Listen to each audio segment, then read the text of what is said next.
Now joining us on the hotline is the head coach of the Miami Hurricanes, and that's Jim Larranaga. Jim, it's Zach Gelb and Chase Sr. here in Philly. How you doing?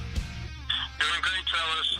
Well, it's great to talk to you. I know we talked to you last year just around this time. Always great with the NCAA tournament going on. But I understand you were in the Philadelphia area the other way looking at one of your players that's going to be coming in next year in Jaquan Newton, and he broke the Catholic League all-time scoring record. How special was it to see one of your future players accomplish that feat the other night? It was terrific. He's such a competitor, such a hard worker, and such a lovely young man.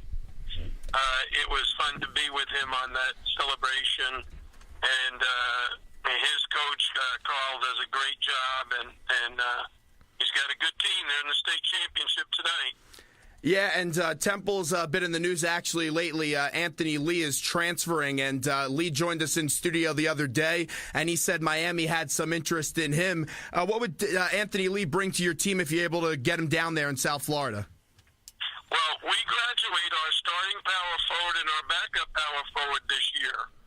So we have a real need for a veteran player to come in and join a very experienced group.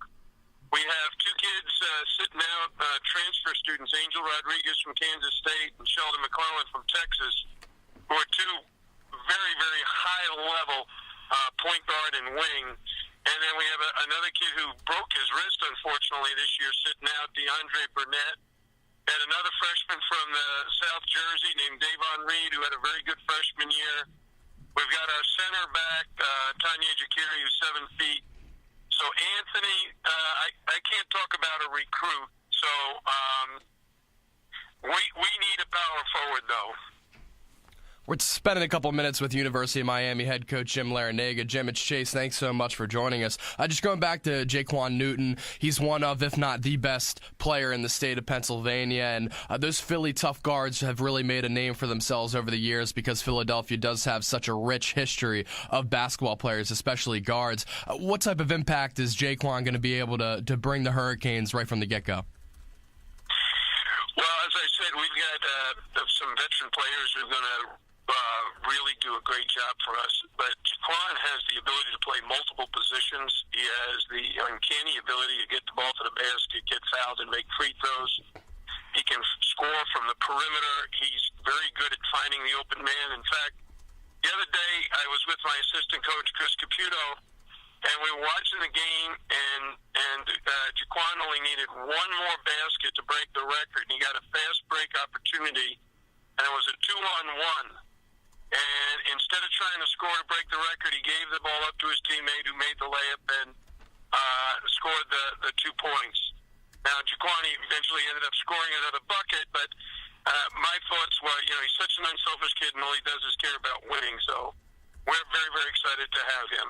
The NCAA tournament got underway yesterday, as you know, continues today in the round of 64, and there was so many close games, multiple overtime matchups, and you've had some tournament experience, and your resume in March is pretty impressive. How does that help you bring in some of these top-notch recruits and let them know, hey, this program is for real, and I can get you to where you want to be?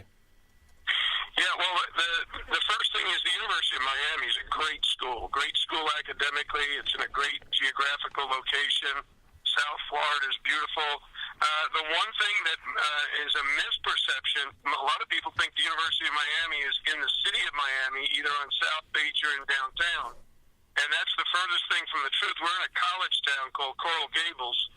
It's a residential college, 10,000 undergraduate school. 10,000 undergraduate students in a great academic institution. So we've got a lot going for us there. And we're also in the ACC, perhaps the best basketball conference in the country. We've taken now in the last 3 years our team from being irrelevant to very relevant in the race. We won the ACC championship, both the regular season and the tournament championship, for the first time in school's history last year. And I think we have the makings to do that again this coming season. And I know your team, the old one at George Mason, that you went on that run in 05 and 06 and eventually lost to the eventual national champion in Florida. They were actually honored with the big hoopla. When you look back at that team, what stands out, and when did you know that you had a team that could get to the Final Four? Because that was a great Cinderella story.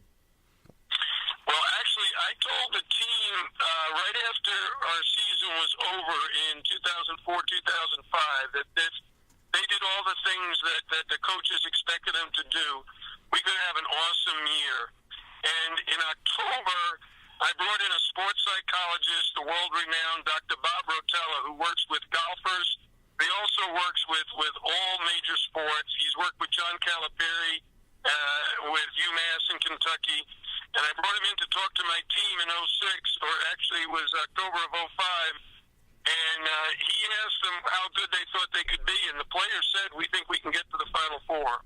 So that was a goal of ours. It wasn't something that we were shocked about. We thought we were good enough to play with the very best teams in the country. And as a coach, did you play up that underdog role? Because I would imagine when you went up against some of those higher seeds that there was a lot of pressures on those guys. I look at a team yesterday like Dayton. They were playing with house money, even North Dakota State. When you're an underdog, it just looks like you're more relaxed in the tourney. Well, I think so much has to do with the experience. We had three great senior leaders on that team, and they'd already played against Carolina and Michigan State during the course of their careers. So we lost to Michigan State by 6 points during their junior year. So when they got to be seniors and we played them again, I asked the guys, are you better than you were a year ago? And they said, absolutely. I said, well, everybody thinks you're the underdog. You guys got to decide if you're good enough to beat them long before the game begins. And they all felt like they could. In fact, Jai Lewis, our center, walking out of the practice on, I think it was Monday of champion, the week leading up to our game with Michigan State, he poured the cold water from the Gatorade jug over my head at practice. And when I turned around, the whole team was laughing. And I said, what are you doing, Jai? And he said, I'm visualizing the celebration after we beat Michigan State. Wow, how about that? Speaking of Michigan State, Coach, I think this year compared to past years, the field is wide open, and a team that's really come out of nowhere to surprise a lot of people, especially in your conference, has been Virginia. They've really bought into that system, and their defensive presence is really impressive. What makes the Cavaliers so good, and why have they been able to sustain some success this year, win the ACC regular season title as well as the conference tournament? Well, the thing about Virginia that is a little bit different than other teams, they don't beat themselves. If you're going to beat them, you've got to play an unbelievable great game.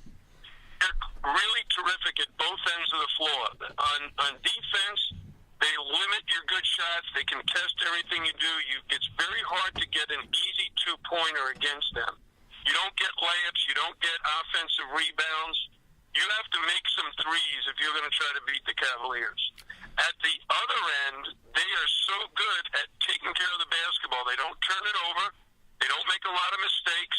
They're not the greatest scoring team in the NCAA tournament, but I think they have every bit as good a chance to get to the Final Four as any of the teams in the tournament because of their balance. You can't just key on one guy. Malcolm Brogdon is terrific. Joe Harris, Akil Mitchell, they've got depth coming in off the bench, especially a guy like Anthony Gill. And Justin Anderson is a tremendous defender coming in off the bench. They've got the makings of a Final Four team. Alongside Virginia, is there any other team that you've kind of kept a tab on and think when you look at that roster and possibly their head coach that they're poised to make a deep run? Because obviously this time of year in the field of 64, there's a plethora of really, really good teams. Yeah, they really are. If you look at the Ken Pomeroy stats, they'll tell you Arizona, someone's going to have to play great to beat them because they're so good defensively. Louisville is back on a roll again. You got to worry about them. Michigan State now has everybody healthy. Kansas does not have Joel Embiid, but they're awfully dangerous in a tournament. Duke, Virginia are from our league, I think, are a handful. I think Syracuse is not a team that's easy to prepare for because of their zone. So I think they can make a deep run and get to the Final Four and maybe win a national championship. So there are a lot of very, very good teams. Wisconsin is awfully good. Their performance in the first round, I mean, they won by 40. So they got to be playing very well at this stage of the season. A few more questions with the head man of Miami basketball, and that's Jim Larranaga. And Coach, Syracuse, they're 3-5 in their last 8 games. They got the win last night. What have you noticed go wrong with them down the stretch? Because you think they could still get to the Final Four, but they do have to change some things with the way they've been playing, especially down the stretch. Yeah, I think, when you play against Syracuse, people expect really good teams to blow the opponent out. And a lot of times that's not the case because of style of play and number of possessions. When you attack Syracuse's zone, it takes you so long, it reduces time of possession for Syracuse. So the game is shorter, fewer possessions. It always means the game is going to be fairly close. So they're not going to win like a pressure team does getting into the 80s. They're going to win, 56-52, 61-56. And that's still a win, and they'll still move on, and you can say, well, they're struggling. No. They're just playing and not going to change their style for anyone or anything. Let's get to the American Athletic Conference. It's the conference Temple's in, and it was their first year. They had 5 teams in the top 25. Some people were upset that SMU didn't get in. Louisville was rated a 4. I thought they'd be much better than that. How surprised were you that SMU didn't get into the tournament after being a top 25 team for most of the year? Yeah, one of the things that I spend an awful lot of time on is studying the RPI.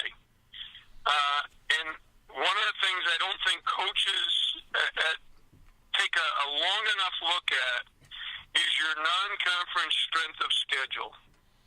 Because it appears to me, and it just seems that this is the direction that the committee has gone in for maybe the last decade, is looking at who you scheduled in the non-conference and how does that compare, because you're not playing in your own league. You've got to go outside your league and play opponents. And it's my understanding that SMU's non-conference strength of schedule was not as strong as some of the at-large candidates that they were being compared to. So I don't think you can fault the committee if their criteria is, hey, do well in your league, but you ought to do very, very well outside your league as well. So I love Larry Brown. I love the job he did, and I think he deserved the top 25 ranking. But I think if their non-conference schedule had been better, they'd probably be in the dance and still playing today. Jim, last one from me as Jim Larranaga joins us on the hotline, Philly's #1 college radio station. I've noticed that covering every Temple game this year, from the A-10 to the American Athletic Conference, every single night it seemed like a ranked opponent was coming in here, or Temple would travel to face just a really, really talented team. But what's it like playing in the ACC, which this year, compared to past years in which obviously the field is very competitive, how was it preparing for some of these teams, especially with the additions of Pitt and Syracuse? Because that must be a brutal challenge every single night. Well, when you add, Syracuse, Pitt, and Notre Dame to your conference, those are 3 premier programs, great coaches who have built a tremendous tradition where they are. Those guys have not been there 1 or 2 years. Now, Coach Boeheim's been there since I think the time of JFK. He's been around an awful long time. And then Mike Bray has been at Notre Dame a long time, and Jamie Dixon has done a fantastic job at Pittsburgh. And then you got Coach K, the winningest coach all time, and Roy Williams, a Hall of Famer. And now you got Rick Pitino coming in with Louisville. It's such a strong basketball league. I can envision this league getting 8, 9, 10 bids in the future. I think that's how talented the league will be if we can schedule in the non-conference to prove how good we are. I think I thought Clemson this year had a great chance to make it to the NCAA tournament because of the quality of their team, but they also had that SMU problem, that their non-conference strength of schedule wasn't as strong as some of the people they were being compared to. And it's not always the school's fault. When you schedule, like we schedule 2 years in advance, you don't know how good those teams are going to be. And if a team loses a key player and has a bad year, how is that your fault? I see it around the country, like South Florida. Stan Heath, a close friend of mine and former assistant of mine, Anthony Collins, his point guard, got hurt. That made a huge difference in his season. So if you schedule them thinking, hey, I'm playing one of the top-level teams in the American Athletic Conference, and then it turns out they have a bad year, it's hard for you to accept that, man, I didn't really screw up, but some kid got hurt. Well, Coach, we appreciate a few minutes today. Thanks so much. We really appreciate the time, and we'll talk to you again in the future. Thank you. Jim Larranaga right there, the head man of Miami. We'll take a quick break here on the main event and be back right after these short messages.